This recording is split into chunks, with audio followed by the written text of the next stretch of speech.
The Grounded 1.1 update, A Holiday Treat, is currently in its public test server, which has given many members of the community an early chance to experience the new content, myself included. The public test is open to everyone, so if you can't wait until the full update is released, feel free to join in now, as there's not really any issues that I've experienced so far since being in it. There are, however, a ton of new features, build options, and changes that will be sure to delight you in some way throughout the month of December. I've already covered the two biggest features, the ZIP.R system and the holiday tree, in other videos, so check those out too, because this video is going to cover all of the other new stuff that you might have missed. Whoa,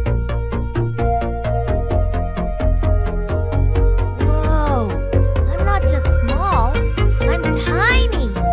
This is freaking awesome!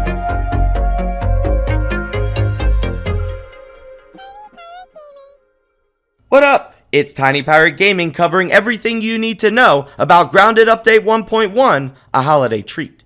And I first want to let you know that once you're in the new update, you'll need to analyze gum nuggets and twinkling shells to unlock some of the new build recipes that I'll mention later in the video. One of the new features is that you'll be able to block with bows, which makes ranged combat with bows and crossbows more accessible since you'll be able to defend yourself without switching weapons. Keep in mind that there is no animation cancel built into the ranged weapon blocking, which means you won't be able to block during the reload animations, which unfortunately makes this block system feel a bit clunky. Moving on, there's also a new charge up attack animation that I think is really neat because of the aggressive shaking right before the strike. BAM! Kapow! Kabang! There's also a bunch of new decorative build options, including a new grass side table that also serves as a storage box, new half stairs, mushroom stairs, clay pot variations, a koi scale chair that resembles a throne, and a functional grandfather clock that moves and dings in accordance with the in-game time, and partitions. You'll also be able to customize your lights with new colors now. However, due to this change, any lights in your world that have already been customized will revert to their default setting when you join the new update. And finally, the full roster of enemy creatures can be built as stuffed creatures and trophy wall mounts to further decorate your base. An awesome new feature called Marked Foe has also been added to the trophy wall mounts that will boost your damage against that specific creature for a 15-minute period of time. For example, if you're going to combat a wolf spider, activating Marked Foe at a wolf spider trophy would allow you to do more damage against wolf spiders for 15 minutes. I haven't really tested whether or not this system stacks with other creatures. I'm inclined to think it doesn't, but if anyone watching knows, then let me know in the comments. Another building change worth mentioning is that when you manually destroy one of your builds, you'll now get 100% of your resources back, which makes base renovating much faster and easier since you won't need to gather additional resources again.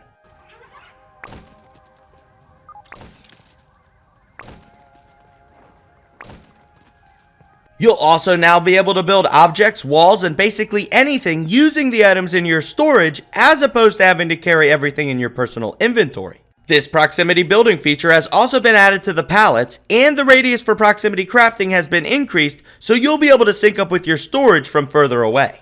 And I'd call this feature another victory for the box buddies. Sorry, Pile Pals. The Peeper feature has also been changed and will now display the creature's stats from the creature card while observing the creature through your Peeper goggles. This makes it easier to figure out which weapons will work best against specific creatures without having to view the creature cards in your menu. And now when you perfect block, there's a new sound effect. Just listen to that twang. The inventory has also been overhauled, not only with an additional row of slots to boost your carrying capacity, but also with additional hot pouches that allow you to access more of your inventory on the fly. You'll be able to set up 3 hot pouches now that are easy to cycle through using both the keyboard and mouse as well as the controller, which makes changing your weapons and armors to adapt to changing circumstances easier than ever before.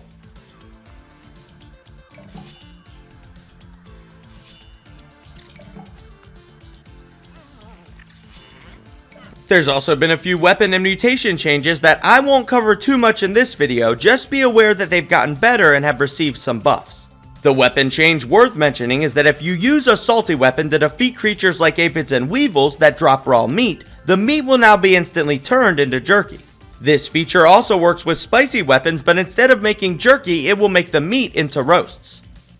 Also, currently using the salty axe to chop berry chunks or pupa hides will instantly make leathers, but rumor has it that this is a glitch, so don't be surprised if this gets patched out before the official release of Grounded 1.1, a holiday treat. And the final change worth bringing up is the new game start screen and the character select screen. Both of these menus have been overhauled with new icons and graphics for your gaming pleasure. Oh, one more thing, they also made koi scale and sunken bone icons in the pond depths much larger, so they're easier to find and grab.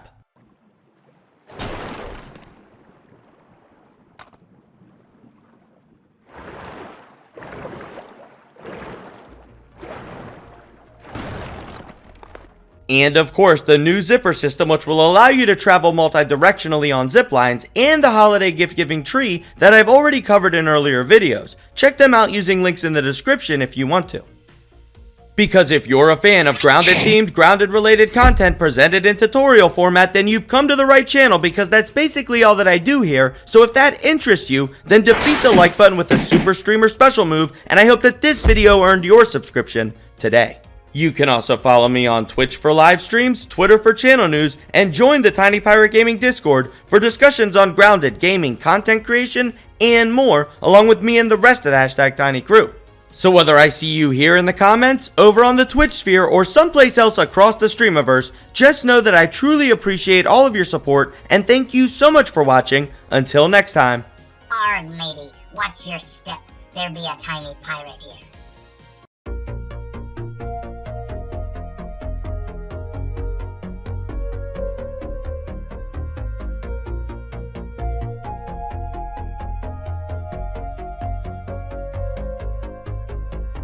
Another building change worth mentioning is that when you manually